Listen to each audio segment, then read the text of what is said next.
45 दिनों तक पूरा शहर एक ऐसे आदमी को बाहर ढूंढता रहा जो अपने ही घर के अंदर दफन था। आगरा का ये मामला किसी फिल्म की स्क्रिप्ट नहीं बल्कि पुलिस के मुताबिक एक वास्तविक घटना है। सुरेंद्र शर्मा अचानक लापता हो गए। परिवार परेशान था, पुलिस तलाश कर रही थी, लेकिन किसी ने यह नहीं सोचा कि जिस घर से वह गायब हुए उसी घर के बाथरूम की टाइलों के नीचे उनकी लाश दफन हो सकती है। जब यह राज खुला तो पूरे इलाके में सनसनी फैल गई। लेकिन सवाल यह है कि आखिर सुरेंद्र शर्मा अचानक गायब कैसे हो? शुरुआत में किसी को कोई शक नहीं था।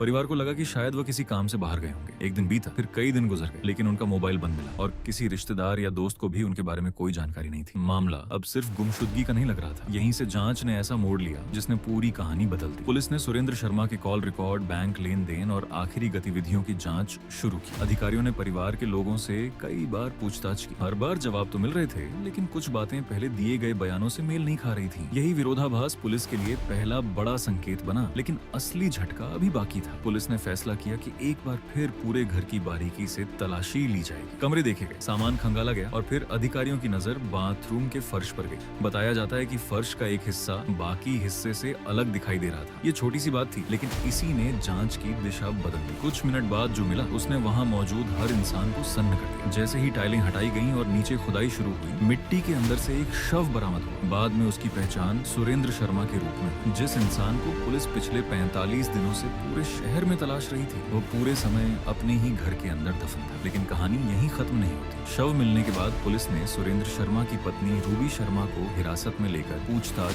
शुरू की। पुलिस का आरोप है कि हत्या के बाद शव को बाथरूम के नीचे छुपाया गया था। हालांकि हत्या का तरीका, कथित मकसद और क्या इस घटना में कोई और भी शामिल था, इन सभी सवालों की जांच अभी जारी है और अंतिम निष्कर्ष अदालत में पेश होने वाले सबूतों के बाद ही सामने आएगा। लेकिन इस केस की कहानी अभी यहीं खत्म नहीं है। पुलिस की जांच लगातार आगे बढ़ रही है और हर दिन नए तथ्य सामने आने की संभावना है।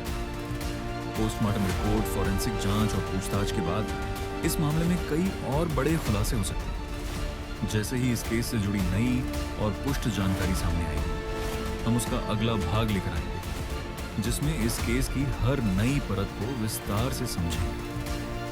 अगर आप इस केस का अगला पार्ट मिस नहीं करना चाहते, तो अभी चैनल को जरूर सब्सक्राइब करें और बेल आइकन ऑन कर दें।